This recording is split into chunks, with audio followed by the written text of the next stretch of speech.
the environmental impact statement. There are also a number of conditions that came to this board from the Planning Commission, and they're also itemized in the staff report as well as in, I believe, the resolution. Nick or Griffin, anything you want to add to this? Okay, that's fair. It's a good summary, I think, of where we're at. That's fine. Okay, well, we're at the point in the meeting where we're here for public comments, so why don't we go ahead and start with that? Do we do cards, or we didn't do cards? Which is okay. We did not do cards this time. If you could just come on up, state your name, state your address, you'll have up to 5 minutes, and we'll do our best. And good evening. Good evening, Mary Hasley, 726 North Shore Drive. The definition of a conflict of interest under the zoning ordinance states in pertinent part, participation by a member of the City Council in a public hearing, lobbying, or voting on a matter in which the property in question is to be developed by a close friend of the member, and the member does not feel he or she can objectively evaluate the request and vote in an unbiased manner. From my FOIA request from last year, in which I received over 4,000 pages to review, I found several pages that raised a concern about a potential conflict of interest with Councilman Reeser to remain objective.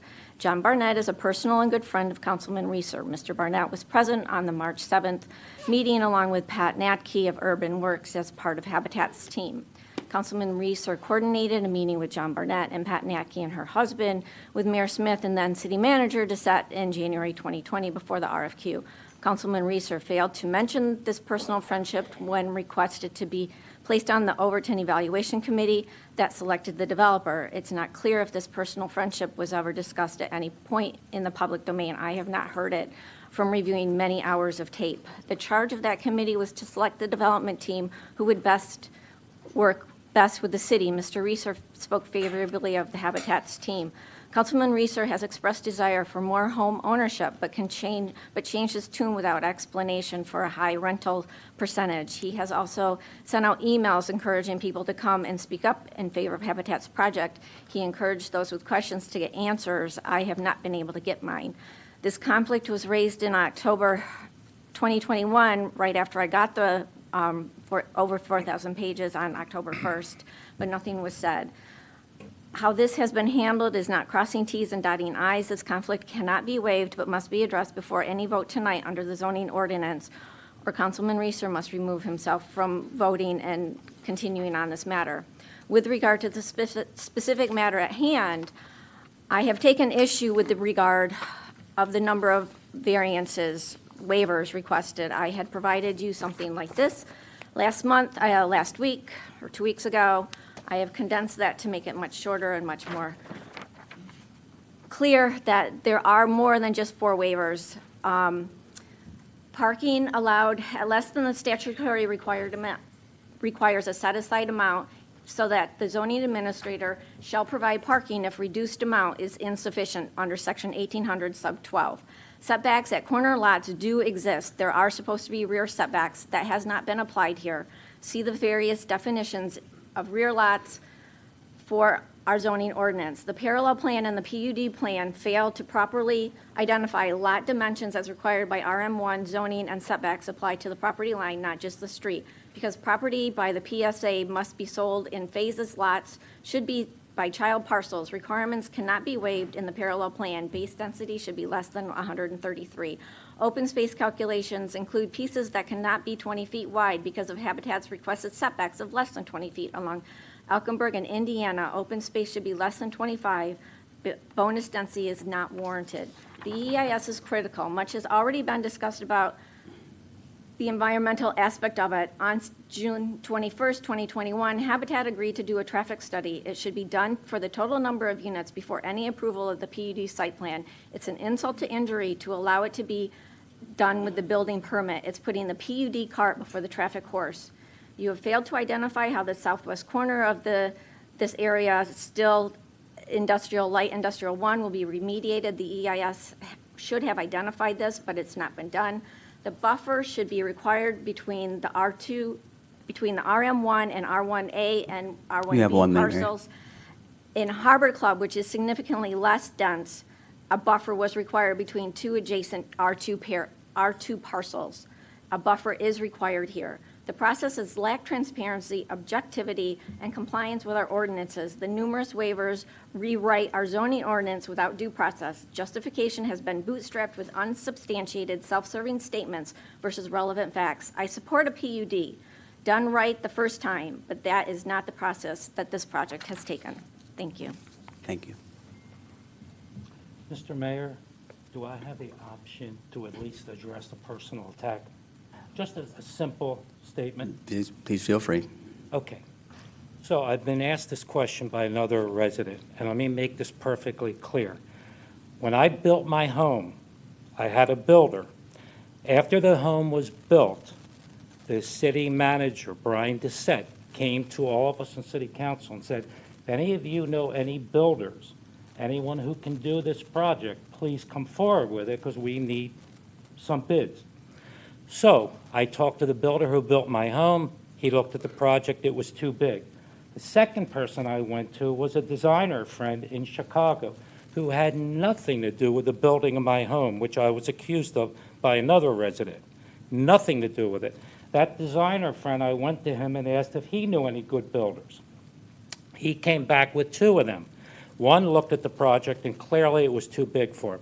The second one was Habitat, who I never, ever heard of prior to them coming here.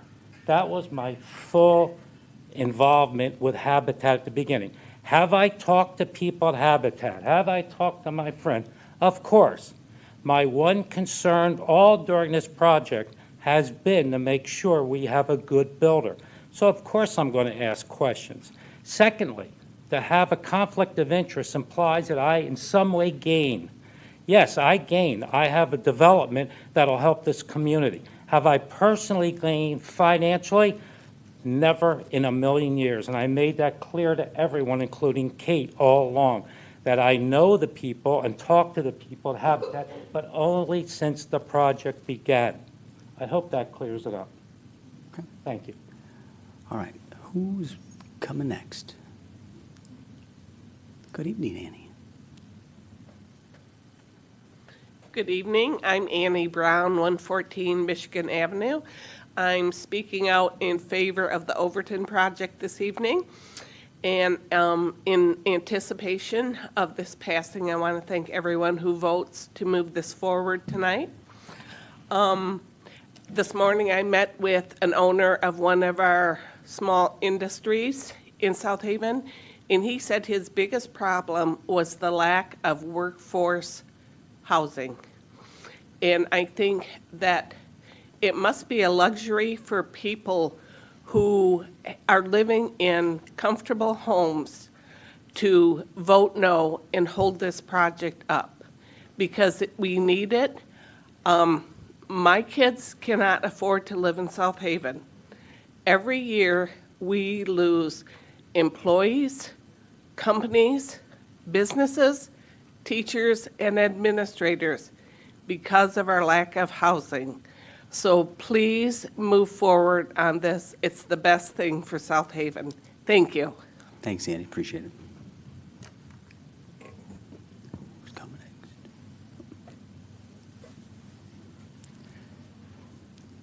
Good evening, Clark. Clark Gruber, 525 Superior Street.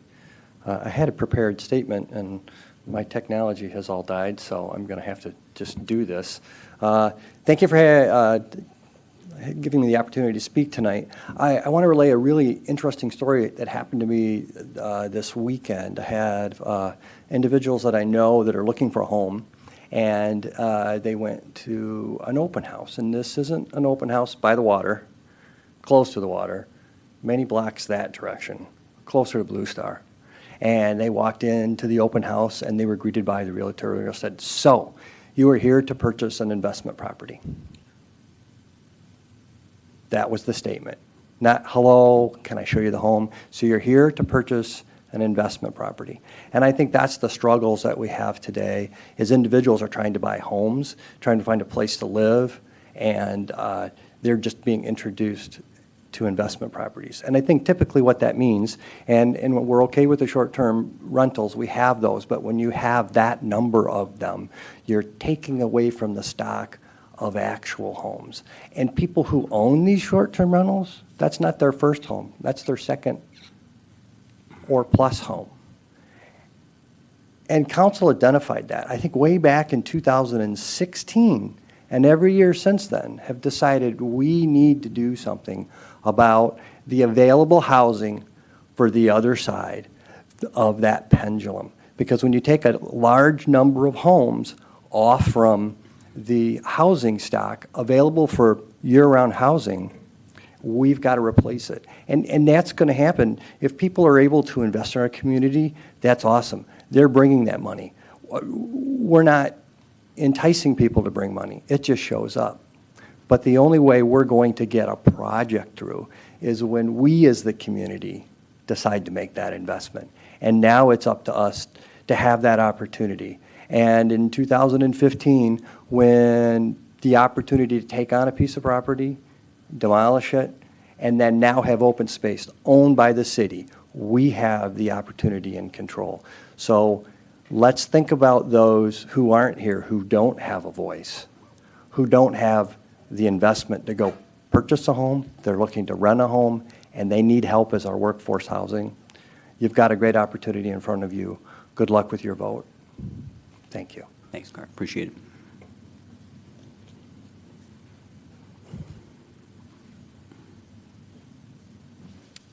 Nancy Knapp, 125 Elkenberg. I want to give a little history, my own history. I was born in Detroit and raised my family over there. I have 5 sons and 1 daughter. We have always raised our children to be community-minded and to give back to the community and have an open home for everyone. 2 of my sons are military. One is Special Ops in the Marine Corps, just retired, and the other is search and rescue for the Air Force, helicopter pilot. And both of these boys have sacrificed, given the ultimate sacrifice, or I should say willing to give the ultimate sacrifice for the betterment of our world. And so I am here today to say that I'm not a NIMBY living in the comfort of my home, and I'm not a racist. I am concerned about the environmental contamination, and I know you're sick of listening to me about it, but I still do not feel comfortable that we have the proper oversight for this development. The 2015 report, just the soil alone, has benzopyrene, which is a cancer-causing chemical, benzofluoroanthene, cancer, dibenzo, anthracene, cancer, fluoroanthene, pentachlorophenol, phenanthrene, arsenic, cadmium, chromium, selenium, silver, mercury, arsenic, chromium, copper, lead, and selenium in our soil. I understand remediation will be done and that the property will get cleaned up according to the Eagle, but there is still nothing in writing that is going to be giving oversight to this development. The developer is responsible, but nothing has been put in writing that they will have any accountability if things fall through the cracks like they have at Trailside. That toxic soil remains behind the fence on Indiana, and it remains uncovered most of the time, even though I've written over the last few weeks to make sure that it gets covered. It's uncovered at the present time. And I don't understand why that soil is still there. Why isn't it getting removed from our city, from our neighborhood? I am requesting, since the EIS seems to not be important anymore for whatever reason that happened, that Habitat needs to share all their environmental information on the city's website regarding the Phase 1, Phase 2 environmental assessment, the BEA, and the Due Care Plan. Not for the 2015 report, but for the residential report that needs to be updated. We need accountability in the Due Care Plan of Overton, with fines levied in the event that people are exposed to any of the many toxins on that site. All of this needs to be in writing. I'm not trying to delay this development. I'm trying to make sure that people are protected from the exposure of the cancer-causing chemicals that are buried in that soil. This is my only goal. I have no other agenda here. Thank you. Thank you for sharing your comments. Anybody else? Mary Pietenpole of 125 Elkenberg. I have lived here for over 26 years, and I currently oppose the present plan. I am not opposed to affordable housing. I've gone to all the meetings, but I am opposed to the fact that they don't have an elevator. I'm a senior citizen. If I was living there, how would I get my groceries up to the third floor? How would I visit friends here and there? I think we need an elevator. I think we need more green space and more playgrounds. Playgrounds being close enough is not the issue. If you have little kids and a mother that's cooking dinner, she's going to let them play. Well, you know where she's going to let them play? In the parking lot. That's not safe. And is there lack of parking? Well, South Haven seems to have a real issue with lack of parking. My other issue is that there's 700 square feet units, 70% of them. Now, Mr. Kilpatrick said in his third meeting at the high school that we would put a few 700 square foot units in there, but 70% is too much. Let's give our new neighbors room to grow and to stay here, not to move. 700 square foot to me is a transient neighborhood. You don't live and grow and raise kids there. And I would like to see families grow here in South Haven. And what is upsetting me the most, if you know anything about factory condominium, we have been a polluted property for 18 years. We've had air canisters in our units month after month to make sure we were safe. And you know what would happen to us if we had an air canister that showed we weren't safe? We would have had to move. That would have been a little upsetting. And believe me, if all these people you're going to put in phase one are polluted, and when they're trying to clean up phase 2 and 3 and they have to move, you're going to have a problem on your hands. I really think it's very, I implore you to clean the whole site up in one shot. Don't make it 3 units, because you're going to put all that pollution in the air 3 times. Now, my husband died of a very rare cancer. Can I prove it was because of the factory condominium? No, I can't. Will I always think that? I will. So I am very upset that you're thinking of cleaning that up in 3 phases. I want you to really think closely on that. If you've read the report of the pollutants and what Mrs. Nat just said, that there are very severe carcinogenics in that property. And I really think you need to look carefully at how you're doing this and do it right the first time. Thank you for your comments.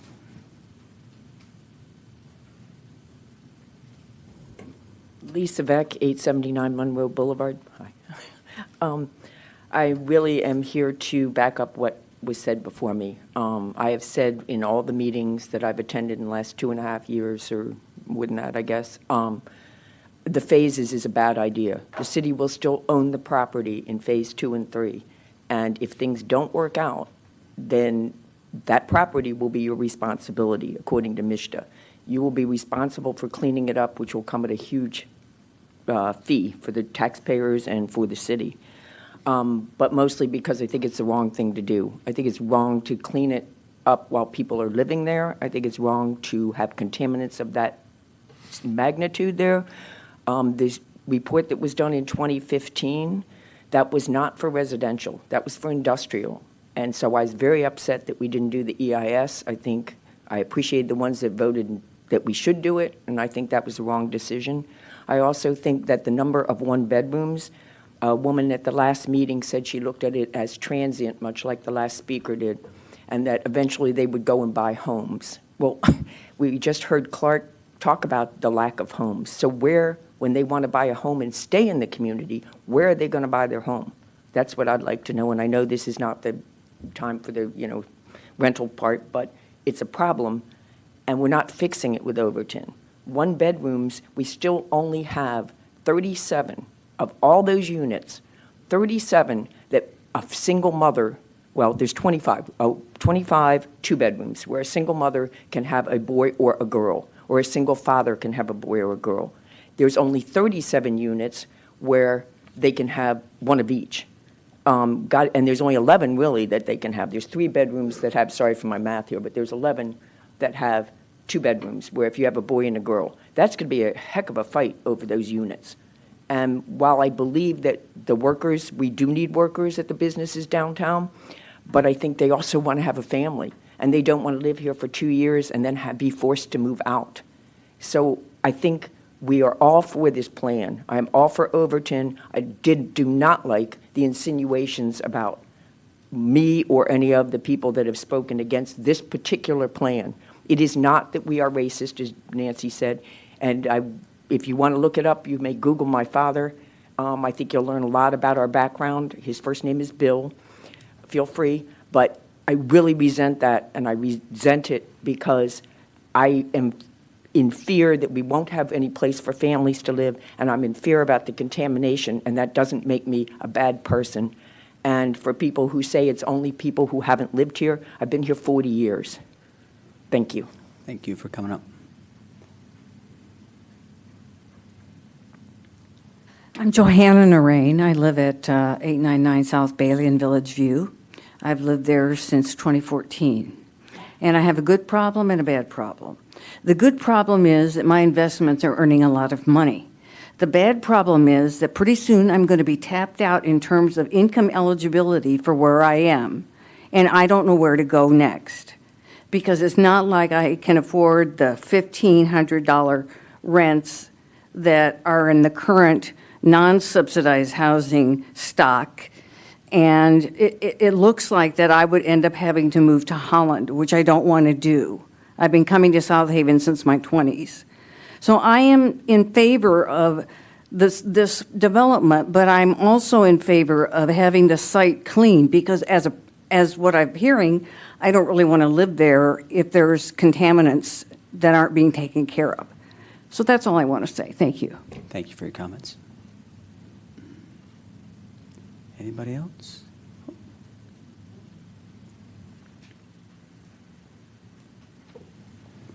Good evening, Pastor Cobbs. Good evening. Aaron Cobb, 914 Center Street. I had some notes I was going to bring, but I went off, forgot them. But I know some of you seen 60 Minutes last night. And on 60 Minutes, we were talking about it's over a million, I think over a million housing shortage in America. Mm-hmm. And I am all for the cleanup part. And I would hope that the city, when if everything approved, and the city will make sure everything is cleaned up right before they begin to build. And for affordable houses in South Haven, I think we need to start looking forward to affordable houses and jobs, because I've been here since 1968, and I remember when the school system had much more kids than they have now. When my kid graduated from high school, his kids graduated from high school there, and after his kids graduated, everybody in that generation started moving away. And if there's no affordable houses here and no jobs, and it's all for second home and retirement people, how do you think the school system is going to continue? After a while, the school system will have to go down if nobody can afford to live here. Young people, working people can afford to live here. And so that's my only concern. We need to look forward for the future generation. And because when I cast my vote, I always cast my vote, not just thinking of me and my family, I cast my vote thinking of a future generation. Will it help the future generation? And because at one time, Letitia, we had a lot of rental property, and we were paying a lot of taxes. And many times, I didn't want to vote the last school millage. I didn't want to vote for the school millage because my taxes would increase on rental property.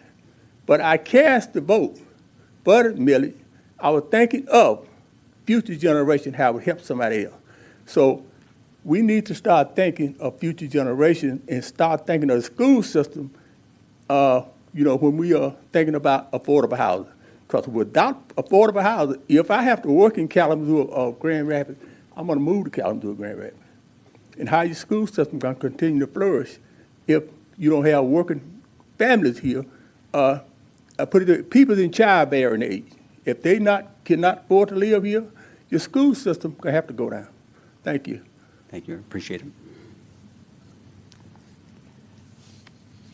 Is there anybody else? Come on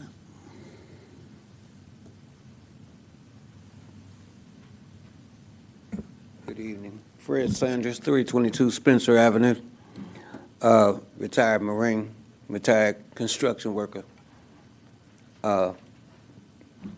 Certified in asbestos removal. I've seen how this job is done. The oversight that's on this job takes a lot. You don't just dig in and start taking it out. It's not an easy job. It's not a clean job.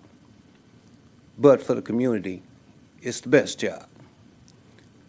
I'm here to vote yes, just on this, because I've lived and worked in this community for over 30 years. I've also tried to find housing in this community for 30 years. I've had to move to Benton Harbor. I've had to move to Bangor.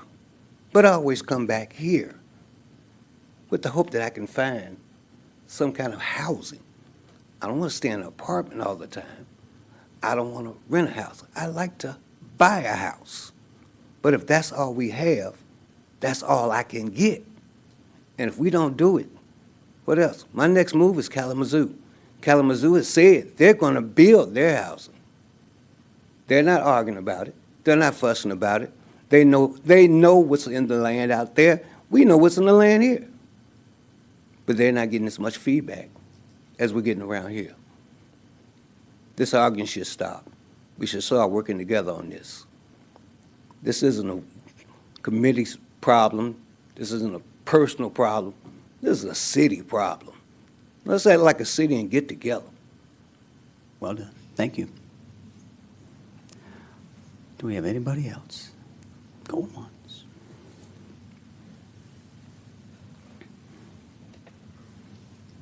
Jim Wright, 369 Hubbard Street.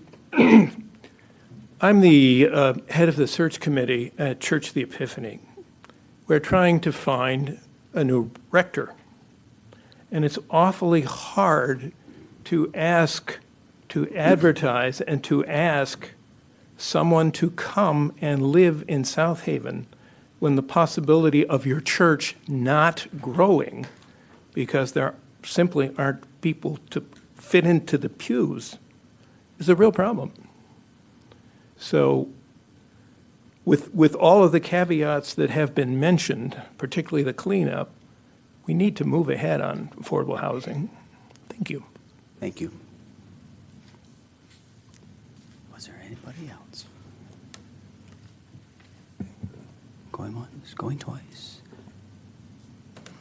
Motion to close the public hearing? Make a motion to close the public hearing. Second. All right, we have a motion and a second to close the public hearing. All those in favor say aye.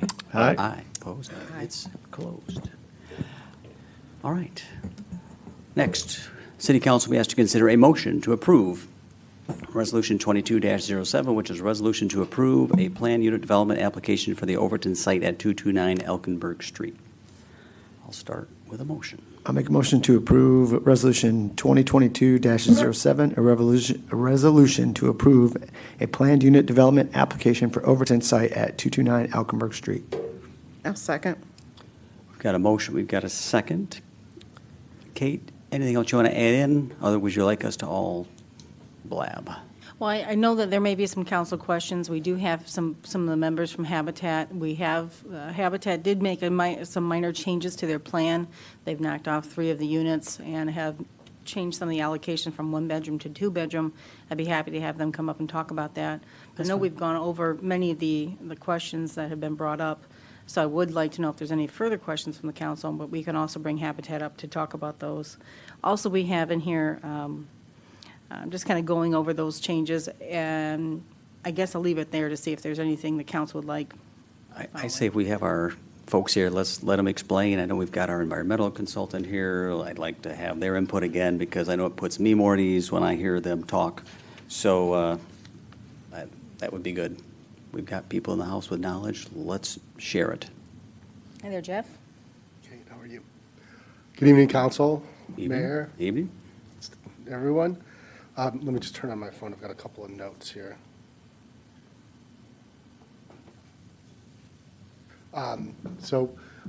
As Kate said, in response to comments that have been shared both this evening and in prior meetings, and some private comments that were made to me in the halls after the meeting or during breaks at the last meeting, we did take a second look at what the unit mix was for the first phase.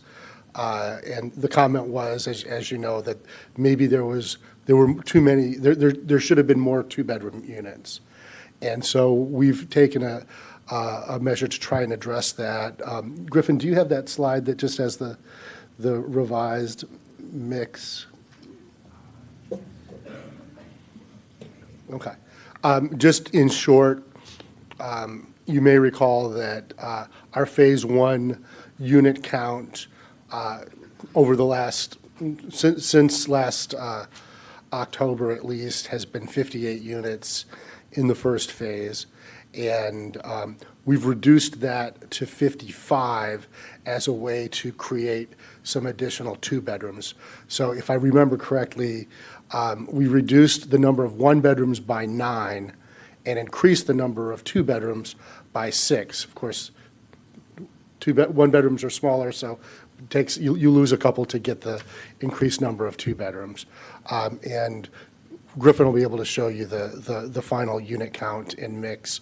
But again, I just wanted to flag that as something that, as a change that we had made since we last met. Beyond that, I didn't bring anything else as a presentation tonight. Poor George, I don't know if he could take another one. I think that you've been like at all 10 of my of the presentations I've made since I've been up here in the past. But I do want to just make, remind folks that we've been, this is the 11th meeting that I've been at. I think 10 of them are in person. And we have made a number of accommodations, or I don't even know if I would call them accommodations, throughout the process of putting this plan together.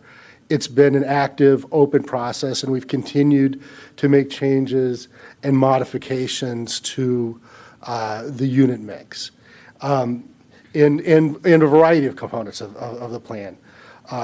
One of the things that we heard at the original meetings that we had, whether they were in person or I guess they were largely Zoom meetings and a Zoom public meeting, was the desire for open space. And so we made efforts to consolidate the open space so that it was more usable. Of course, we've heard ongoing comments about the need for parking, and on 3 separate occasions, we've increased the parking count on the plan while maintaining that open space. I just mentioned the increase in the two-bedroom units. We've agreed on 2 occasions to do a traffic study and remain committed to doing that as part of the redevelopment prior to the first phase. And we spent a lot of time at a couple of meetings clarifying the stringent standards that Habitat will be held to in conducting the environmental review and due care plan for this project. The standards that we'll be held to, as your own environmental consultant said, are far more stringent than a private developer and far more stringent than likely the pile of dirt that's been mentioned on a number of occasions and the unfortunate situation with the factory lofts. We are not able, based on our agreement with the city, to have a single occupancy permit until all of those standards are met to the requirements of Eagle, which again, as your own consultant has described, are very stringent requirements, far more than would be required in just a privately funded development. And we'll continue to work with the residents, and we continue to be committed to doing that all appropriately and in the same above-board manner that we've done throughout. I just want to say, kind of recap on two comments that were made tonight, which are really what I was thinking about coming in here. And I thought it was ironic after the meeting that we left 2 weeks ago that the topic was short-term rentals, because the short-term rentals in many cases are what were the affordable housing here before. I looked at, it just caused me to look, and I went back and I looked at what's the population been in South Haven over the last 30 years. The population has dropped by almost 2,000 people. That's almost, it'd be 25 and 30%. The housing stock has not gone down. The housing stock has actually inched up slightly. How does that supply and demand work in a city that's not a vacation town? That's a good situation. Or at least it's a good situation for housing prices, but it hasn't been here because it's because of the second homes, it's because of the investment properties that Clark mentioned, and it's because of the short-term rentals. All of those have sucked up the affordability that used to exist and allowed people to live here over the long term. You all recognized it. You knew it before me. You all hired the consultant to think about how do we address the problem. You did all the right things. You did a master plan. You hired a market study. All of these things have guided our planning, and that's how we were attracted to be invited for the RFQ. It's how we put our plan together, and it's why you have asked us to be here.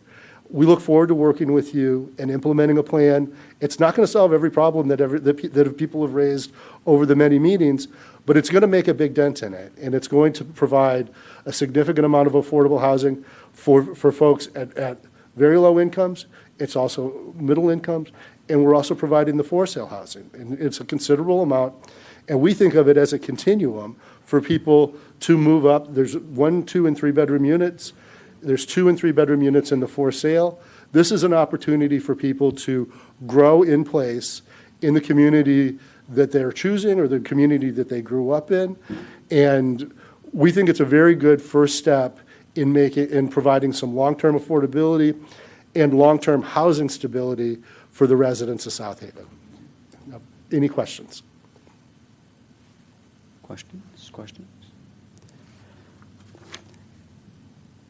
I'll jump in a couple. So parking, again, you shared with us your formula. This is kind of in the range, if not higher. It's a little higher. Than some. It's higher than what we typically would do and it's far higher than the utilization that we have in similar developments, as I've shared in a couple of meetings. Right. And I know we have some other examples of some places here in town that have less parking per dwelling.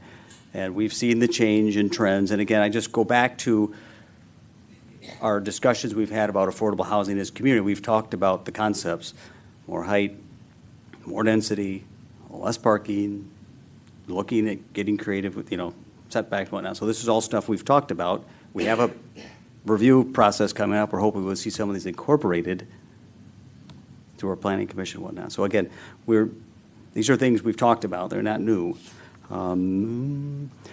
Environmental. So I think everyone in this room is looking for us to say that we all agree that there will be robust processes. We know MSHDA, Eagle has requirements. Yep. You can't bypass those. Our consultants stood up here and we said, we will not compromise safety, period, end of story. It's not a discussion. You have to clean it up. You have to clean it up before we can build on it. You can't build a house and then go after the fact. It has to get cleaned up first. That's correct. Just to be clear, it's part of the overall process. Right. When we do the financial closing, which creates the pot of money to do all of the development, there will be funds to do the remediation. There will be a plan to do the remediation, and there will be guidelines that need to be followed. It will be inspected by Eagle, and it will be overseen by our own environmental consultants who will have to certify to Eagle and to MISTA that we've done it as we're required to do. And we've agreed with the city that we will not get a certificate of occupancy until that's done. Right, and I think that's important. The certificate of occupancy is important, but I just think also we just as a group need to agree on processes, because I think everyone's frustrated, including us, with the infamous pile of dirt across the street. We all are. It's partially covered, it's uncovered, we got it. So the more we could do to just ensure there's a process, there's a reporting mechanism. I mean, hopefully this goes quicker, because this is going to be a larger cleanup and move on versus house by house by house, but at least that we all agree that there will be an accountability to make sure this is done right. I definitely agree, and that's our commitment.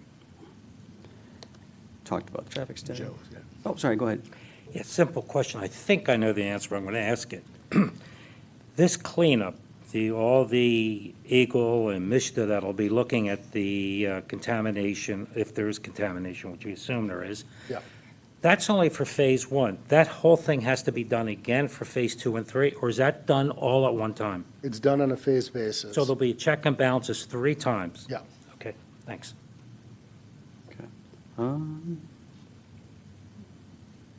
Anything else? I think that was how I was going to throw that out, so I'm good with that. Thank you. Anyone else? I guess I have one question. Okay, thank I'm you. not sure who would be able to better answer it, but I know it's been addressed, having this available for our residents to kind of know what's going on as it's happening. Is there a plan to share this information that we find out as the cleanup happens? Will those documents be public, I guess, is what I'm asking? I mean, there's certainly public documents because we're working with Eagle on them, and I'm happy to share them with the city, and you can do with them as you wish. I guess I'm just wondering, because transparency is such a big issue in all city government, so I'm wondering if we have a plan to keep people abreast of what's going on there. Well, we do have our Overton page, which we have a lot of information on. We've shared that from the beginning. All that was shared with all of the developers. So we'd be happy to share whatever Jeff gives us, and we can put that on our page. Thank you. I think that's it. Okay. Thank Thank you you much. again. Is this group ready to vote? Well, let's go. I've got. Oh, all right, go ahead. I wanted to say. So I'm definitely in favor of this project, but I still have a problem with the environmental impact statement. Section 1304 for a waiver of the EIS, I still don't think is met. Nothing's really changed since the last time. The intent of this section is for the developer to submit the waiver and describe why it's okay. This waiver was essentially developed by the city in a little over a week, and in my opinion, if an issue is discovered later that would have been identified earlier by an independent EIS, Habitat is not the one who's going to bear the brunt of any questions that might arise. It will be the city. And I, for one, do not want the city to take on this responsibility. The city should be encouraging developers to adhere to the rules, not encouraging them to waive requirements. So I'm not in favor of moving this forward. Okay, very good.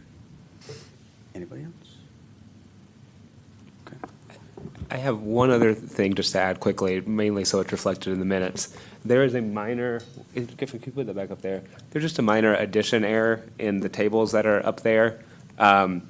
Basically, the units per phase do not add up to the totals in the total units. Other than that, the information is consistent throughout the packet. Staff just intends to have Habitat resubmit with the correct totals. It should be 78 units for 1 bedrooms total, and 26 units for 2 bedrooms total. This was brought to our attention by a public comment. I just wanted to let you know that we'd be doing that. You don't need to change your motion or anything like that. Okay, sounds good. All right, we've got a motion, we've got a second to approve Resolution 2022-07, which is a resolution to approve a planned unit development application for the Overton site at 229 Elkenberg Street. Why don't we roll call? Onucky, Yes. Reeser, Yes. Sleeper, No. Wilkins, Yes. Arnold, Yes. Smith. Yes. It will move along. Thank you, everybody. Next, we will consider a motion to approve the proposed income mix tables included in the income eligibility tables section in the March 21st staff report. Thank you, everybody. Appreciate it. I'll make a motion to approve the proposed income mix tables included in the income eligibility tables section in the March 21st staff report. Second. All right, we've got a motion. We've got a second. Kate? Yes, so these are the income mix tables that we postulated, bringing back to council prior to Habitat seeking LIHTC approval, and this was contemplated in the purchase agreement. So this shows the income mix of the units that will be out there, showing roughly the number of units that they're going to have in each category. Can we throw those up there on the screen, please?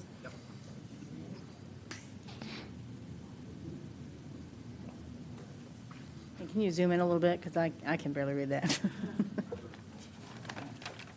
Okay. So this is, they've given us the income mix ratio for the two rental phases. Of course, we were, Habitat is seeking the LIHTC funding on first rental phase first. But as you can see, in this first rental phase, they would have 40%, 0 to 40% at 14 units, 40 to 60 in 33 units, and then we do have some market rate units, so the unrestricted at 8, which comes up to 55, which is the new number for this phase. As you can see by the proposed rental phase, 0 to 40 is 0 to 40% AMI is 15 units, the 40 to 60 range is 36 units, and the unrestricted is 9. And that's for the second rental phase. Any questions on any of that? No. I guess my only question, and it's too bad that Habitat left, but why were the changes made? And I was kind of surprised that the unrestricted went down from what we looked at in October. And I think if you are looking for more market or more workforce type housing, you're probably looking more in the unrestricted area versus the 0 to 60% AMI. Mm-hmm. It looks like Jeff is back in the room. Jeff, if you, we've got a question here about the AMI tables, and the question is, why has the number restricted gone down? And I think, is that a good restatement of your question, George? Yes. Yeah, I mean, the numbers that we presented last October were our best guess at where things would be. But this is kind of three-dimensional math. We're working on multiple levels of trying to make everything work. One, we're trying to work with you all, the city, to have the right mix as best as we can. Two, we're trying to meet standards of the MSHDA QAP, which is the guidelines for applying for tax credits. And those came out towards the end of last year. And there are different ways that you score points to achieve different, you need to score points at a certain level to be able to get the tax credits. And so we adjusted in a manner that we are doing more units at a lower level, but a fewer total number. It's a matter of scoring, and then the last measure is it has to work mathematically that it can be a viable development. And so things have moved around a little bit here and there in trying to make all of the numbers piece together. But that's probably the best answer I can give you. It wasn't really a policy decision as much as it was, we've had sort of this overarching goal to be, mostly affordable, to provide units at a range of incomes, to be sure that there were units at lower incomes within the affordable range. And this was how we were able to do it, to provide, a number of units in that below 40% level and still have a viable development that met the basic guidelines that we put together for the overall plan.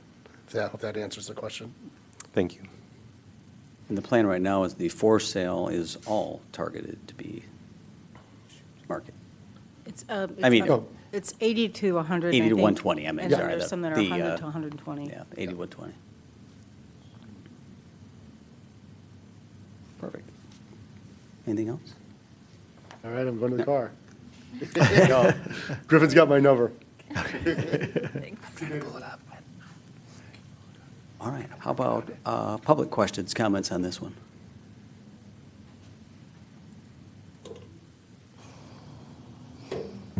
Mary Hasley, 726 North Shore Drive. First of all, I don't think you can approve it because it was due January 31st and was supposed to be completed within 21 days of that, so we're past. So without an amendment to the contract, you're not acting under the contract. More importantly, it appears that this AMI is to get funded, not to address our needs. As has been stated, we need workforce. Workforce is defined as attainable. It's usually 80 to 120% AMI. This has missed that mark. It's purely to help Habitat meet their goal of having a subsidized housing project, not meeting our need of our missing workforce housing. If you look through different articles, that would hit the 80 to 120% AMI, not the distribution that Habitat has proposed, and this is not the right distribution for what our community needs.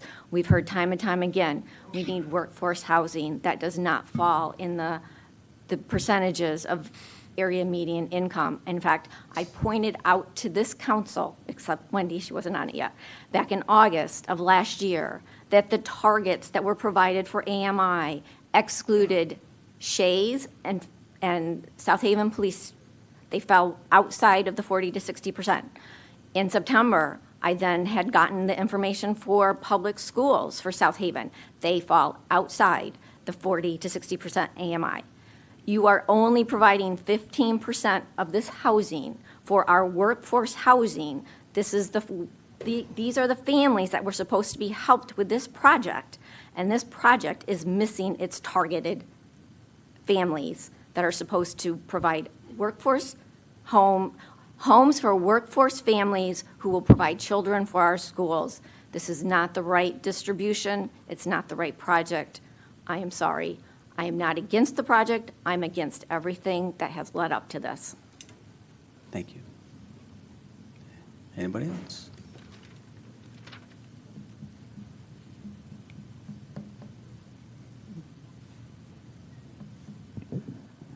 I'm Lisa Krupiars, 561 Indiana. I had not intended on speaking tonight, but I have to speak after Mary spoke.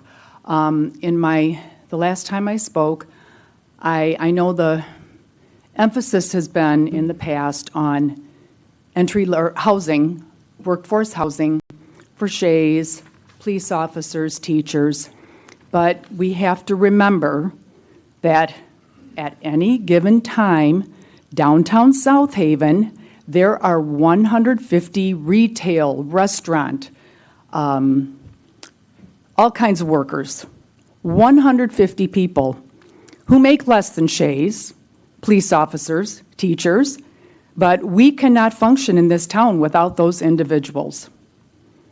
Not to mention teacher assistants. I'm a retired teacher and I don't know the ratio, but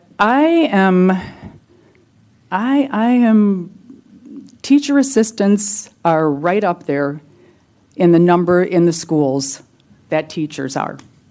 There's a number of them, and I think we had one speak, in the past that has to drive in from Kalamazoo and to do her job here in the South Haven school system. There are people that work in the hospital, certified nursing assistants, medical assistants, that do not make the same amount of money as do, it's criminal what certified nursing assistants make for the work they do. Daycare workers. There's a daycare out at the college. Am I forgetting anything? The landscape people. There's a lot of people that are seasonal, and they make a lot of money during season, but then they don't have that income during the rest of the year. We have people here that are workforce individuals, that this town would not function without them. Our hospitals, our schools, our businesses. And I think we have to really keep our head in that spot. Those are the workhouse people, or the workforce people that we hopefully will be able to accommodate at Overton. Thank you. Thank you. Can you just put the distribution back up there again? What we're talking about, just as it comes up again. And we should have had it. I think it's nice to just be able to say, and if I've got the right numbers in front of us again, so when you talk 40 to 60, that's $10 to what's 15 something an hour, and then beyond that. I mean, so just so we kind of know we're talking about the hourly ranges we're talking about. Anybody else?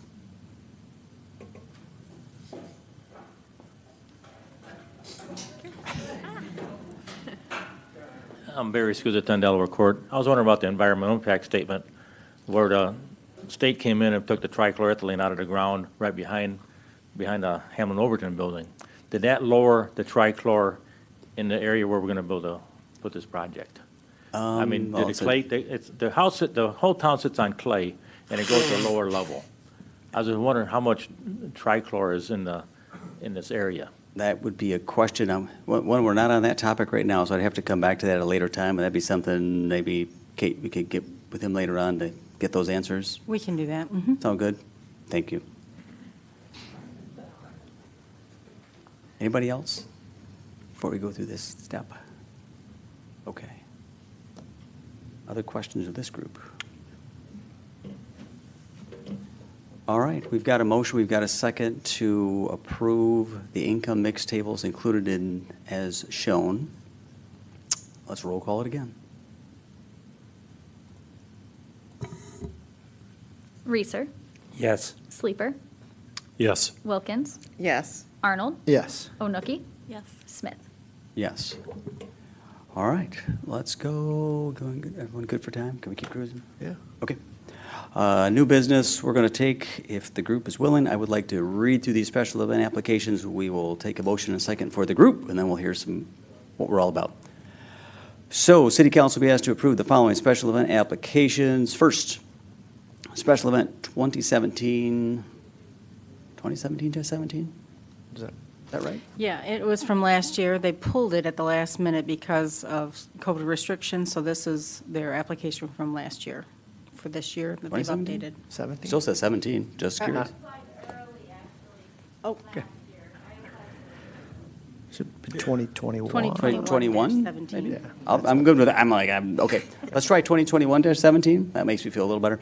Okay, South Haven Jury Art Fair 2022 to be held July 1 to 3, 2022 from 10 a.m. till 5 p.m. at Stanley Johnston Park, followed by special event 2022-04, the annual Salute to Veterans Boat Parade to be held Saturday, August the 20th, 2022 from 12 p.m. to 1 p.m. on the Black River from the Lighthouse to Dykeman Bridge. Next, special event 2022-05, National Day of Prayer 2022 to be held on May the 5th, 2022 from 12 p.m. till 1 p.m. on the South Lawn of City Hall. And finally, special event 2022-06, Festival of Cars Cruisin' for Kylie 2022 to be held on Saturday, June the 11th, 2022 from 5:30 a.m. until 4 p.m. at the Huron Street Pavilion and parking lot. I make a motion to approve special events 2021-17, special event 2022-04, special event 2022-05, and special event 2022-06. Second. All right. Okay, you want to walk through them? It sounds like someone's here to share with us, so. Yeah. Wait, well, hold on. You want to give us a little background, then we'll bring people up? Sure. On the art fair, we have it'll be July 1 through 3. This will be a standard 10 a.m. to 5 p.m. at Stanley Johnston Park. We're happy to have them come back this year. Carrie's here if you'd like to hear them talk about that. Sure. We do have the annual salute to veterans, which is our boat parade that occurs at noon on Saturday, August 20th. And similar to years past, they'll have a number of agencies that they're going to honor out there, as well as the hooligan flight crew overhead. We have the National Day of Prayer in 2022 to be held on May 5th out here on the front lawn with some speeches and prayers out front. And then lastly, we have Festival of Cars or Cruisin' for Criley 2022, which will be returning back. And we've already talked to the farmers market folks, and they'll be removing for that day. But this will be held Saturday, June 11th. 5:30 a.m. is setup time to 4 p.m. This is in the Huron Street Pavilion and parking lot. All right, I'm Chairway. Carrie Hagee, the Executive Director of the South Haven Center for the Arts. We have not had our art fair for the last 2 years due to the recommendations of the Health Department due to COVID, so we're really excited to be back. And this, I guess, will be our 62nd. That was the one that was canceled in 2020. So we have Casco Band at 2 o'clock in the afternoon. We have food. We have about 100 vendors. We will follow COVID precautions at the time. And I'm happy to answer any questions you have, but we're excited to have the art fair again. I always think it's important you mention it's a juried art fair. It is a juried art fair, which means that our applications have actually already come in. And we had 3 artists that reviewed those applications and then curate the art fair to be fine arts. So we have a lot of, the industry itself has turned over a lot. So we have a lot of new artists, new painters this year. So I'm excited about that. Yeah. Anyway, I'll just say thank you because I know it takes a lot to pull this off. So thanks for all the work to Thank make you. this happen. Thanks, Carrie. All right. Any other questions of this group? Any Kim's here from the car show. Oh, it's, oh, there you are out there. Didn't see you out there. Come on up. Let's talk cars. Derek Gruber. Good evening. Thanks for looking at this. And just to tell, some of you know what we do. Of course, we put on a car show. We're a 501c3. We took it over in 2009, and since then we've donated $67,500 to Hunt for a Cure is the who we donate our money to. It is an organization that works with Michigan State University in Grand Rapids. All of the money stays in Michigan. So that's what we do. Anything new this year? We've got some things we're not 100% sure yet. Okay. Can't tell you. Still nailing it Let's down. take that out of the bag. Still nailing it down. Absolutely. Thank you very much for your time. Thank you Any very much. We appreciate questions it. on anything? Any electric cars that make a lot of noise? What are they going to do? No. What are we going to but do with that? You know what? We're going to have a demonstration of an oil change on one. All right, there you go. We heard it here first. All right. Anybody else want to show off their event? That's all right. Any public questions on these? Nope. Just a lot of people thankful we have special events to come to again. If we're all good, we have motions and seconds to approve all those special events. All those in favor say aye. Aye. Aye. Opposed, no. They are approved. Again, thank you all for the work that it takes to pull off a special event. Next, the City Council will be asked to consider the approval of Resolution 2022-08, which is a resolution to temporarily allow the operation of a food truck in Elkenberg Street right-of-way south of A&D One Stop. I'll make a motion to approve Resolution 2022-08, a resolution to temporarily allow operation of a food truck in the Elkenberg Street right-of-way south of A&D One Stop. I'll second. All right, we've got a motion, we've got a second, and who gets it? I'll just start, and then I'll have Griffin step in here. So we have asked the Planning Commission to look at our food truck ordinance, and it's taking quite a bit of time over there. And we're coming into that season where food truck people want to come out and get set up for their business. So this was a workaround that we could put before the council to get a food truck, the Fruit Street Kitchen, the one that put in an application last fall, a location in a B1 district, Mr. Cobb's A&D One Stop. So that's what we have here before you today. And Griffin, can you give some of the details?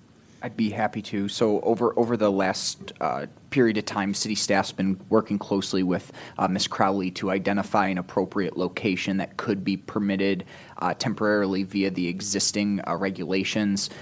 As all of you may remember from the conversation about this ordinance last fall, the existing ordinance does authorize city council to designate public right-of-ways or other public grounds for use by mobile vendors by resolution. So that's what's being brought before you all this evening is a resolution that was put together with the help of the city attorney.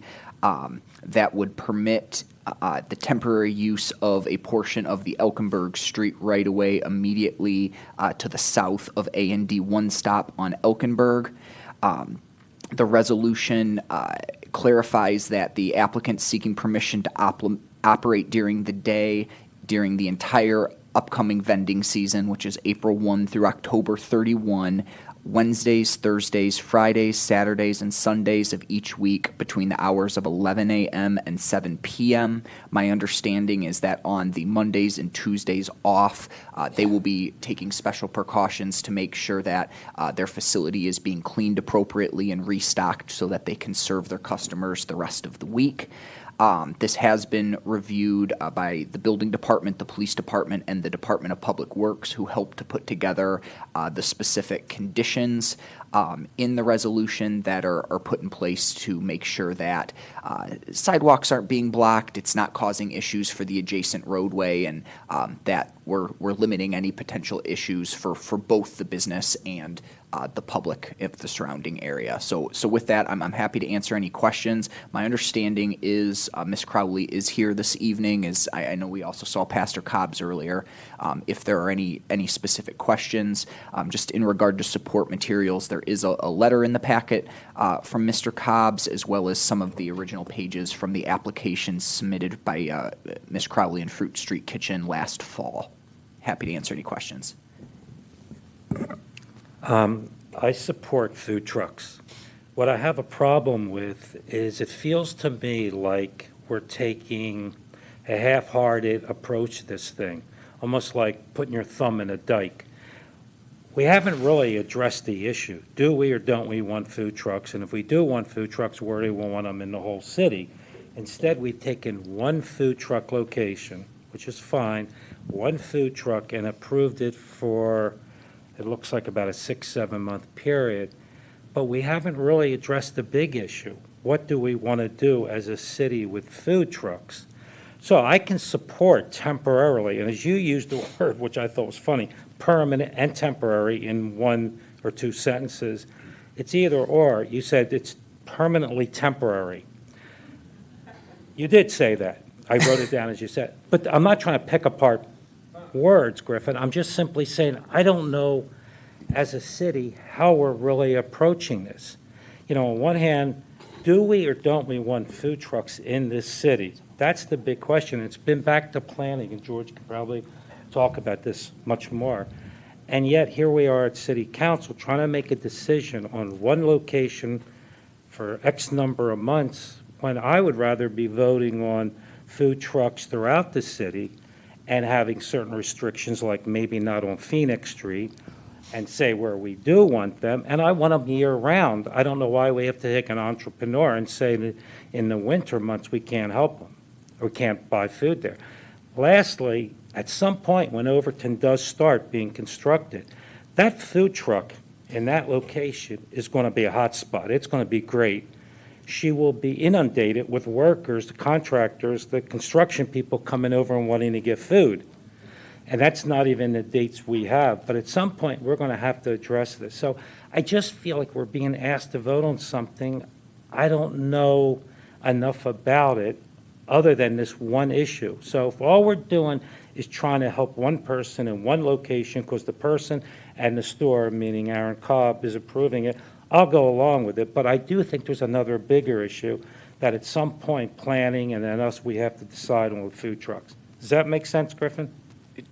Yes, and I think the way to answer that is the Planning Commission is continuing to work on this item, and to bring some clarity to, I think, some of the questions you have. In the meantime, we had an applicant who has been waiting on a response for their application, and city staff was doing the best they could to find them a temporary location that could be considered for approval by the city council under the existing regulations, while those regulations are being reviewed for potential amendment by the Planning Commission and eventually city council. So I apologize if I caused some confusion by saying permanent and temporary, but in terms of what a food truck or a mobile vendor can be approved under currently, the existing ordinance would allow the resolution that's brought before all of you this evening. At the same time, there are discussions going on at the Planning Commission level at the direction of City Council to review that ordinance for potential changes moving forward. I hope that helps. And the last word I would leave with you is, regardless of how we vote on this, I hope that we can push along Planning Commission and make a resolution that we can vote on for the whole city. And so all the residents can give their input on how we want to approach food trucks throughout the whole city. That's all. I can tell you, Joe, that the Planning Commission has received a lot of input from a lot of people on food trucks. And that's one of the reasons why it's taken a long time, is because we want to do it right, and we don't want to have to come back later on with another amendment later on. Fair enough. Shall we take some public comments on this one? Public, questions, comment. I know our vendors out there, she'd like to come up and share. She's like, not going. One at the door. What's that? Come on. State your name and address, and you'll have 5 minutes. Vicki Anderson, 457 LaGrange. I just know that in many places that I've gone, for instance, one was in Portland, Oregon, they have trucks and people everywhere on certain streets. And it's amazing how many people stop in these particular places and get whatever foods that they want.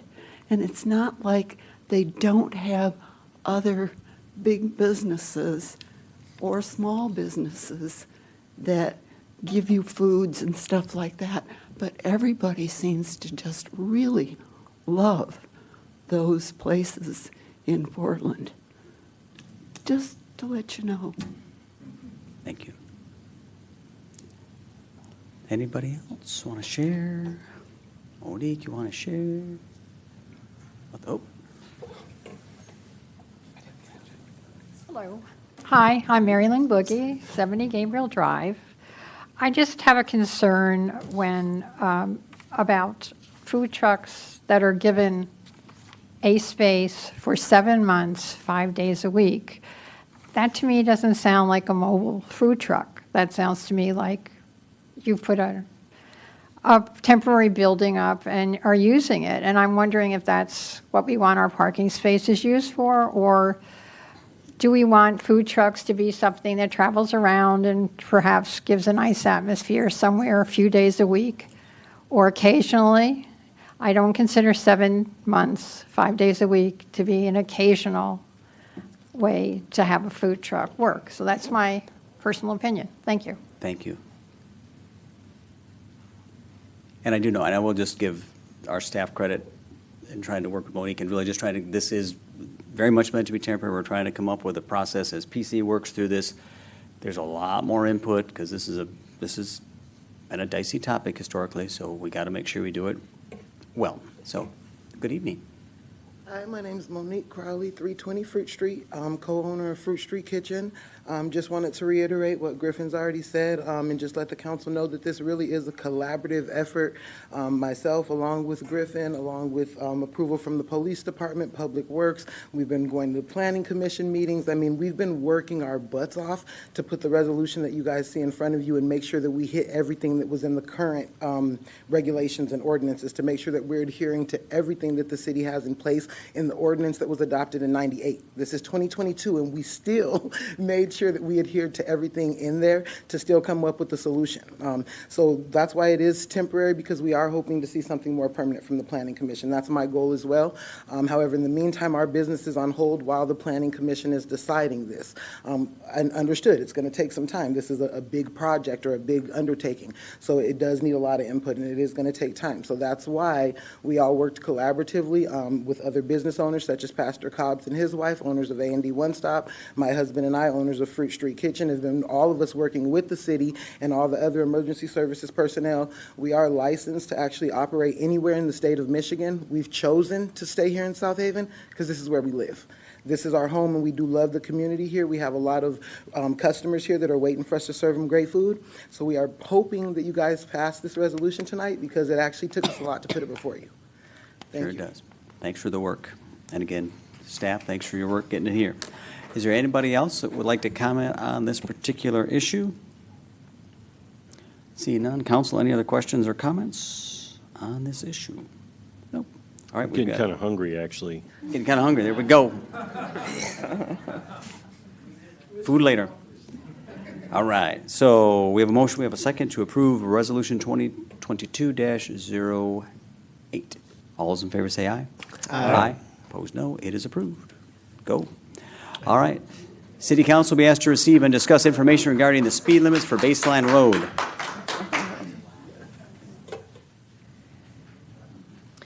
Thank you, Mayor. I know that we've looked at golf carts on Baseline Road, specifically the speed on Baseline Road several times, and we did complete our third traffic study over the winter time as school was in session. And what we have found is that the 50th percentile does not go below 34 miles an hour. So the nearest miles per hour that we can have that road establishes 35 miles an hour. We've looked at this many different ways. We've investigated claims that we could take over the road, that we could have it designated as a trunk line or anything like that. And quite simply, we are just unable to find any way to lower the speed limit from 35 to 30.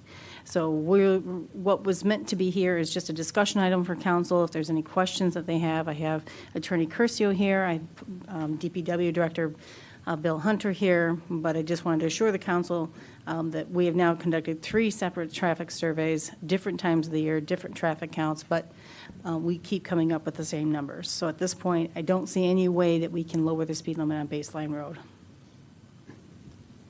So can't have them on that road. And we've talked about striping the road differently, making the golf cart path. And Right, the nothing path- becomes, I don't know, Right.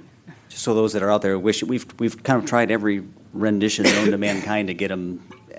We have. So the path that's out there, very nice 10-foot path, was constructed with federal monies where it was to be a non-motorized path, and so that's how it must be used. More importantly, to restripe the road would be under considerable cost. Is that correct, Bill? That would be correct, actually. We only have two lanes on that road. We have, total pavement we have is 24.5, so that's 2 12-foot lanes. AASHTO recommends 11 to 12. That's what we have. Restriping is not an option. We would have to rebuild that road. I took a look at the cost of that, and you're probably looking at about $4.1 million. We would have to buy property on the north side. We would have to put retaining walls up. We'd have to put a separate curb. So we'd have 2 12-foots, a curb, and then a dedicated, actually, and I would have to put something at least 12-foot to go side-by-side golf carts, and then I had to look into possibly actually signing that as well, because we're going to have other obstacles or points that they're going to be. So it does come actually, as Kate said, we've exhausted everything that we possibly could. We looked at, there was even some discussion about would it be possible to create a safe school zone. So we did actually, the school did send us a letter at that, and we did take a look at it, but the Michigan Manual for Uniform Traffic Code and Devices is pretty lengthy, actually, for them to even put in something like that. You have to actually have the School of Superintendent has to complete actually a school route plan, and it's very extensive and actually very costly. So I don't think that's something they're interested. In addition to, it's a point right there between 2 different road authorities. They'd have to get our permission, plus the next permission they would have to get is Allegan County. So, as Kate stated, it's the 50th percentile. We're at about 34, and we get 39 actually consistently. I mean, it's no matter where I put it. I did struggle actually recommending 40 to City Council. I was going to say, if I remember correctly, the previous 2 studies said the speed limit should go up.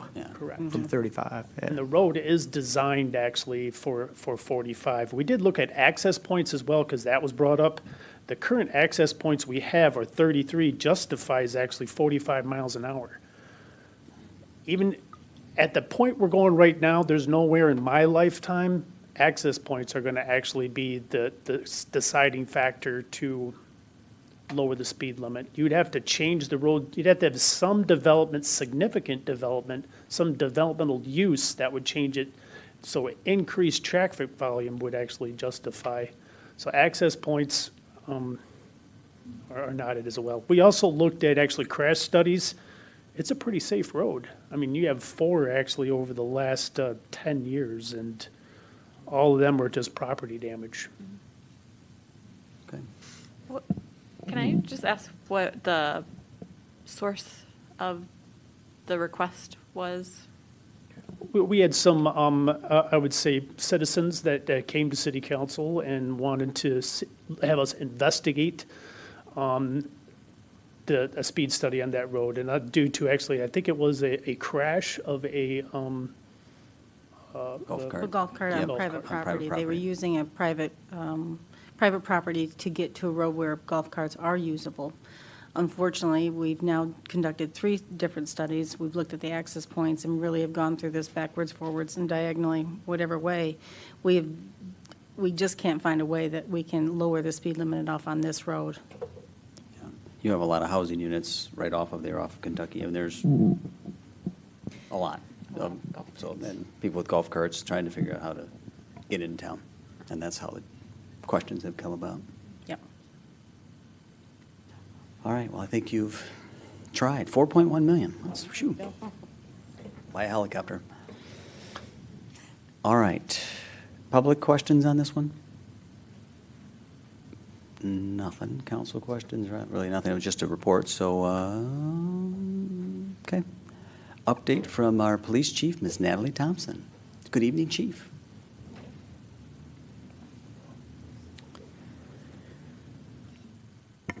Good evening. So on the topic of golf carts, if you don't mind, I have a sample. I can leave them with the city manager. I have a sample of a golf cart packet for each of you to look at. This is what we provide. New stickers, here's a sample, and packets will be available from the police department on April 15th. Golf carts, as you all know, now require a vehicle inspection to be conducted by officers at the department. This inspection corresponds with Ordinance Amendment 1065 that requires specific safety equipment. Any golf cart not meeting the requirements will not be registered for use in the city. Any golf cart that was registered last year is in accordance with the amendment. There's no fee for registrations or inspections. Anyone in need of a golf cart inspection may do so at the police department 24/7, or individuals may also call Van Buren County Central Dispatch to request an officer conduct the inspection at a specific location, either at their residence or a business. As a reminder, as with all municipal city hall civil infractions, any citation issued for a golf cart violation is paid at City Hall, not the court or the police department. Any individual who wants to contest a golf cart ticket received may request a form from City Hall, and the matter will then be turned over to 7th District Court West for an informal hearing to be scheduled. And as a reminder, golf carts are not allowed to be legally operated in South Haven Township. And again, if anyone observes a violation of a golf cart, you are encouraged to call dispatch. If you wish contact from an officer, please let the dispatcher know this. And again, it is always helpful, if possible, to provide a description of the golf cart, if available, or the golf cart registration number. And that was part of the reasoning in making the stickers larger with numbers a little bit more visible, to help us identify potential violators if someone should call in a complaint. And lastly, SHPD dashboard. So Sergeant Hathaway is here. He is helping develop a better tracking system for our statistics. Right now, we track statistics through Van Buren County Central Dispatch.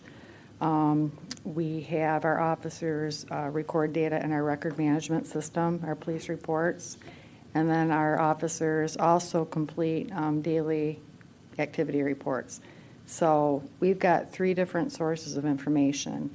So what Sergeant Hathaway is working on is combining all 3 sources of information into one database. So eventually we can provide monthly updates with whatever is of interest. So I'm going to turn it over to Sergeant Hathaway because he did a great job. And these, I cannot take credit for these fancy graphs that you see, but I'll let Sergeant Hathaway explain a little bit more as to how he's doing this.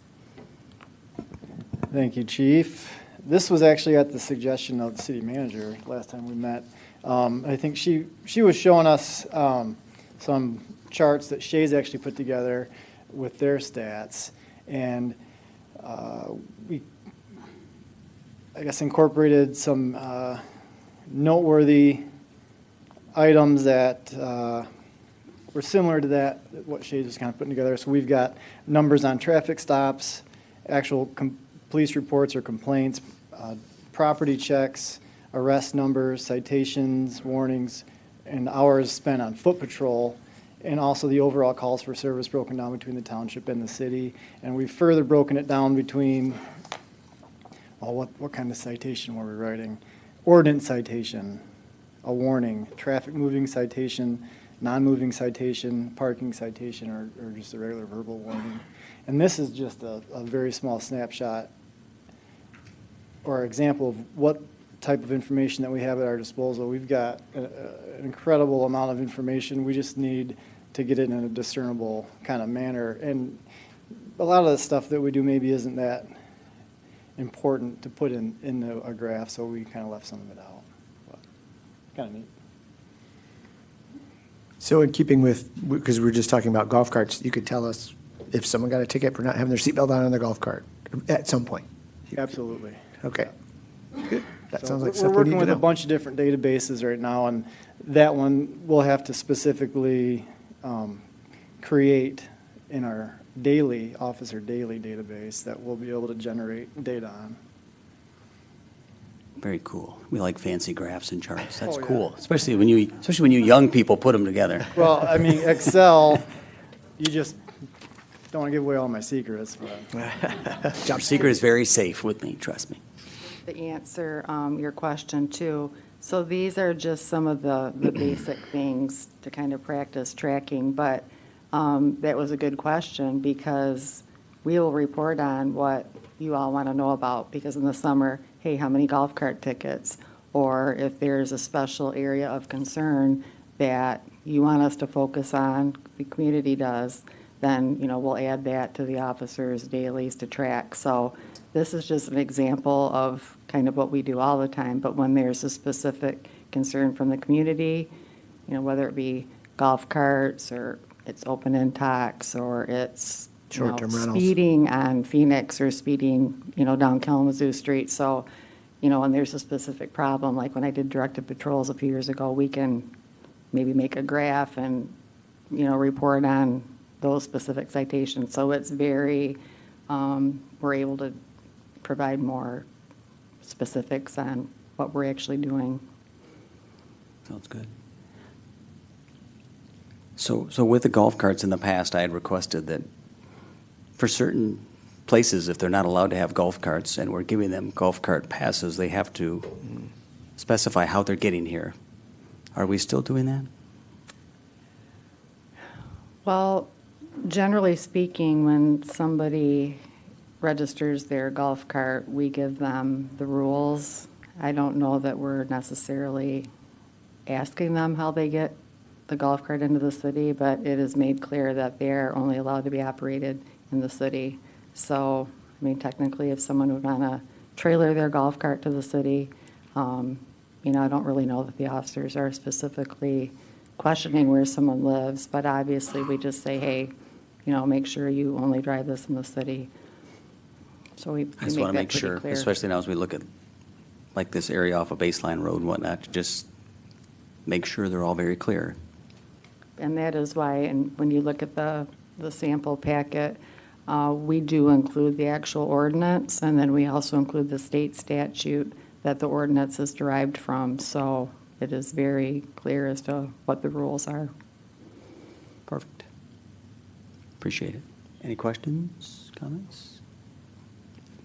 Thanks for keeping us safe as always. Appreciate it. All right.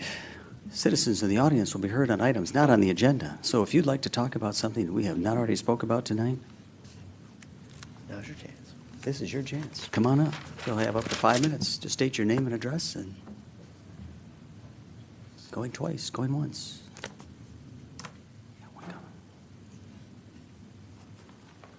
Hello. Good evening. Thanks for letting me speak today. You got it. I'm a retiree from Pfizer. I worked in quality assurance my whole career. I've lived here about a year.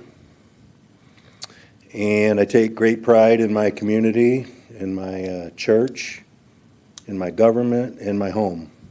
Can you And get one your name and thing- address first? I'm sorry? Name and address, please. Larry Montz, 210 Clinton Street. Thank you, Larry. Sure. One thing that's come to my attention is the motor carrier delivery of our South Haven Tribune and our reminder papers.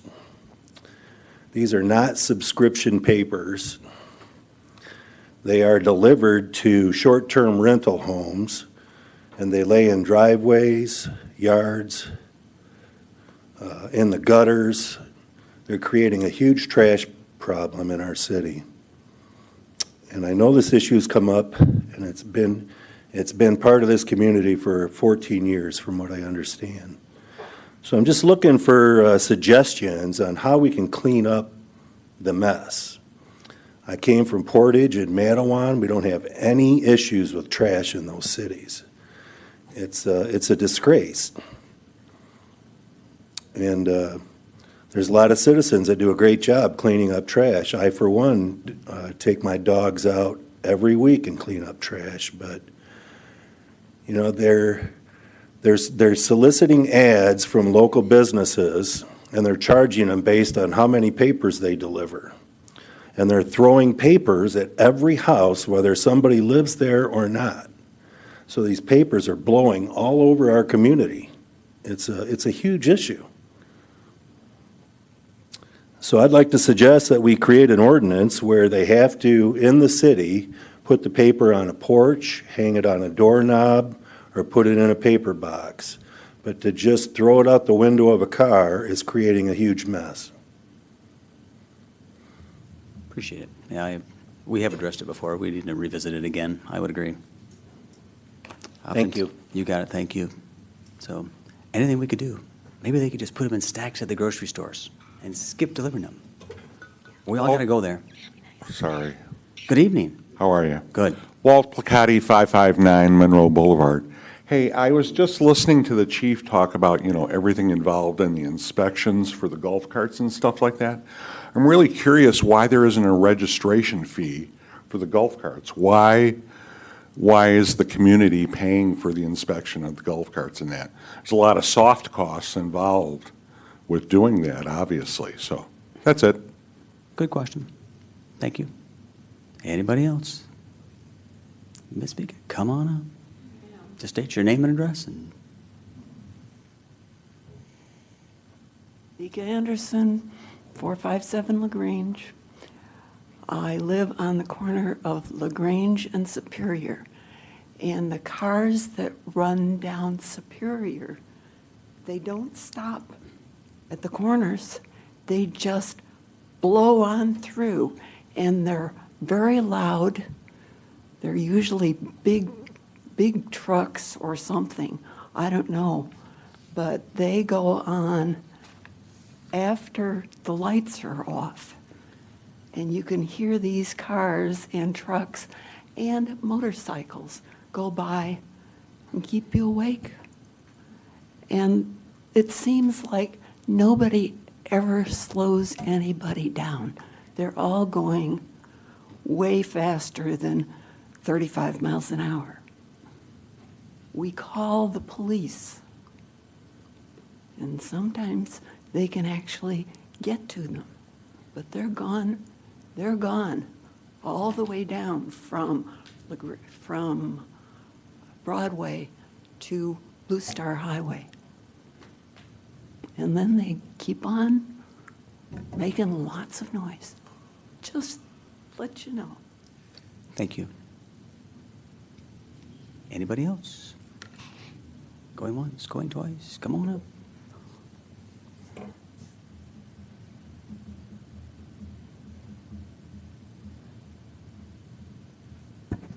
Hi. Good evening. Hi. I'm Elaine Herbert. I live at 404 North Shore Drive, and I vote in South Haven. I made a few notes because I don't want to miss anything. Just about food trucks in general, because the Planning Commission is talking about them. I lived a lot of my life in the city. I like food trucks, especially some of the more modern ones that are serving great food. I don't have any problem with food trucks, but I want to speak up a little bit about the north side where I live and where I had a business for 32 years. And I want to speak up about our parks and our beaches, Packard Park in general, which I hear tossed about at Planning Commission a little bit, near and dear to my heart and to my home. And Stanley Johnson Park, of course, and North Beach. Once you cross the drawbridge, certainly after the city voted all the waterfront business district down at the end of North Shore Drive and turned it all into condos, we no longer have any commercial business on North Shore Drive at all, except for little tiny Bundy's serving up wonderful pastries and coffee to people in the morning, and North Shore Memories serving up sandwiches and lunches to contractors and everyone on the corner by the Yelton Manor. That's it. That's the only commercial on the entire, once you cross the drawbridge to the north side, that's all we have. We are not underserved for food. We are not underserved. It's a ridiculous notion that the people on the north side, any time of the year, need a food truck anywhere. We don't. Our parks and our beaches are a place, the last place that we have of peace and quiet and swing sets, and we don't have the smell of food or the crowds or the lines or the crowds of renters coming at 12 and 15 from houses, walking down to get something at a food truck, or golf carts driving in from Baseline Road to get to a food truck. We are not underserved. Everyone, even the SDR owners, advertise that the north side is the quiet side, where you come to get away from everything that is downtown or the harbor or the noisy nightlife. Nobody's underserved. They can walk to commercial areas. Now, let me tell you about our only B1 neighborhood business area on the north side. That is the tiny little corner where Yelton Manor is and the sports shop and North Shore Memories. It's B1 neighborhood business. You let B1 neighborhood business go and have food trucks as a right, and Dykeman Beach will turn into, now those are both new owners, Yelton Manor and the sports shop, new owners, big mortgages. Point of order, this is supposed to be about things not on the agenda. This, Food trucks were already. A food truck, excuse me. She's Thank you very much. Anyway, new owners, big mortgages, they're going to have it in their interest to have B1 neighborhood business. Excuse me. Dykeman Beach will change our neighborhood forever if B1 neighborhood business is allowed as a right to have food trucks Wednesday through Sunday, 11 a.m. to 7 p.m. or whatever that was permitted tonight. please, cross the drawbridge to the north side, needs to stay. They cook in the homes, they cook on their barbecues. We are not underserved in our parks or our beaches for food. Keep it in the commercial areas. Thank you very much. Thank you. Anybody else? All right, got nobody else? Let's go. Oh, come on up. Jim Sankowski, 89 North Shore Drive, Bundy's Bakery. I agree with Elaine, the north side's not underserved. And we do our best, Northside Memories and I, to supply the food for the people that come to South Haven during the summer. And that kind of tails off after Halloween and doesn't start picking up till about this time. So, I just have to say thank you to Eileen, that's it. Thanks. Yeah, have a good night. Thank you. Anybody else? Done. City manager comments. Well, thank you, Mayor. As many people have noticed, we've started to remove, if not have already removed, all of the HESCO barriers that were placed on South Beach. As many of you will recall, we placed those barriers out there to help mitigate the risks to our critical infrastructure, namely a 1 million-gallon reservoir that we have on the South Beach that holds some of our drinking water. That has to wait before we can actually send it to the water distribution system. So with that being said, we've got South Beach HESCO barriers removed, and we completed the wastewater treatment HESCO barriers last week. So those are gone. If many of you have been down there, we see a lot of sand on the beaches, so that looks pretty good. I do want to give some shout outs and thank you to all the DPW workers that helped on getting that done in a timely manner. I also want to lend my congratulations to Megan, who did her first year at Michigan Clerks Institute.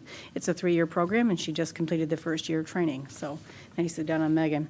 And then I'll keep my other comment to Waltz about why do we not charge for the registrations. Under Michigan law, we cannot. We cannot charge a fee for the registration or the inspection of golf carts. We've checked into whether or not we could do that, and we are unable to assess a fee or registration fee for golf carts. All right, those are my comments. Thank you. Excellent. Good stuff. Anybody comments, questions for Kate? Nothing. Oh, actually, it's kind of laying out. The Best Buy is getting ready to go do yard waste pickup, and I've been getting lots of questions about yard waste. You're supposed to have requested the can. Yes. Can you still put a bag out, a yard refuse bag out? So you can call and they will deliver a can. You can get 1 can that's part of your taxes for the residential millage. But you can also put up to 4 bags, 4 of those paper bags a month. Now, if you have a large yard or you got a lot of waste, you may call and request a second bin, and they will empty it 4 times a month for only $7. Okay. An additional? I'm sorry? Is that an addition? In addition, yes. So you get 1 yard bin, so you'd have lots of yard bins, but it's a 96-gallon yard bin. If you need another, and the 4 bags a month aren't cutting it, you can request a second one for $7, and they will take, so you can have 2 96-gallon bins for yard waste. Nice. And I will say, if you call their main number, someone picks up pretty much every time, and I had a bin within 2 days, so pretty quick. That's right. They're very responsive with their customer service, and that number is on, if not on the blog, I believe it's on our front page, and we can make sure that it's up there. I think it's on the side of your can, too. Yeah. It probably is right on the side of your can as well. You got it. Okay, very good. Council comments. Start to the left. Good evening. Well, first I want to say I'm so excited that the Overton site plan did pass tonight. I'm excited for our community. And over this weekend,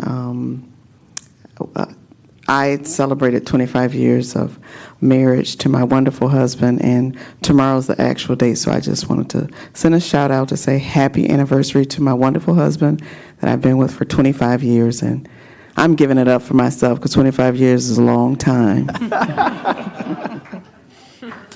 Myself.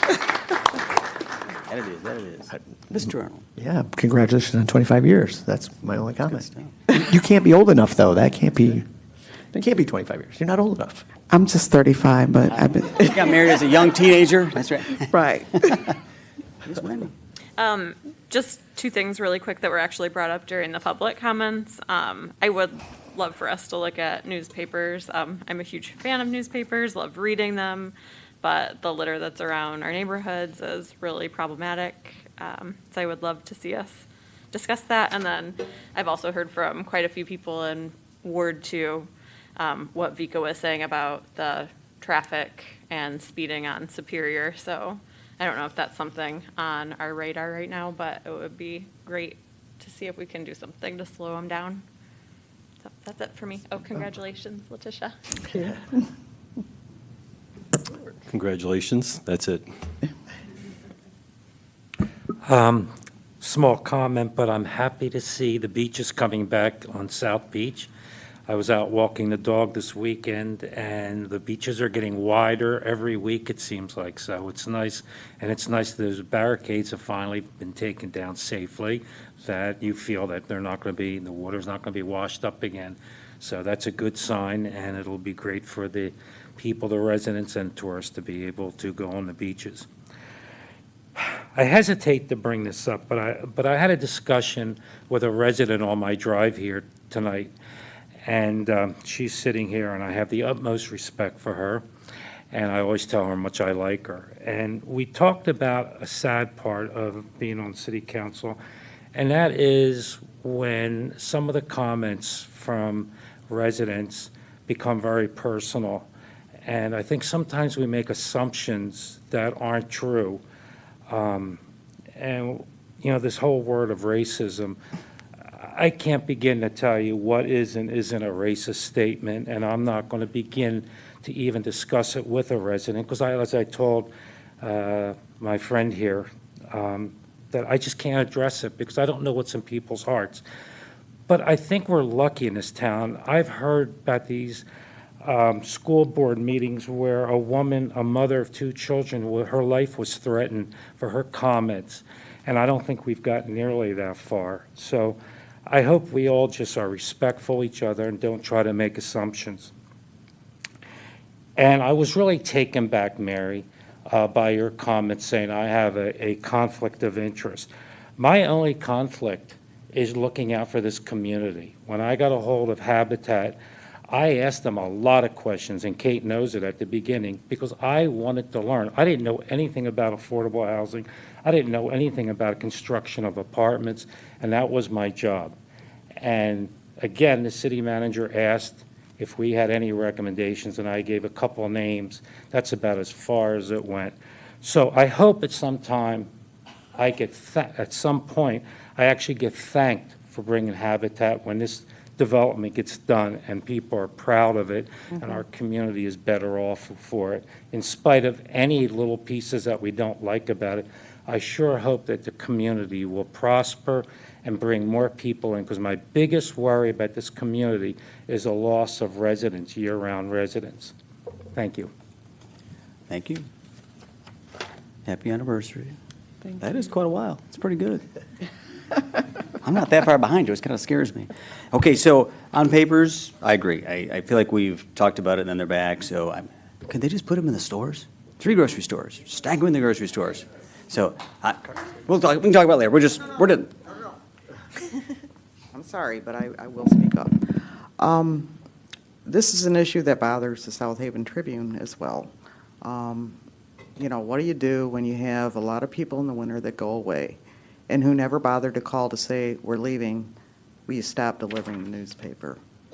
Or people who rent out homes and then some might call up and say, don't deliver to 5 different homes, but sometimes people are there.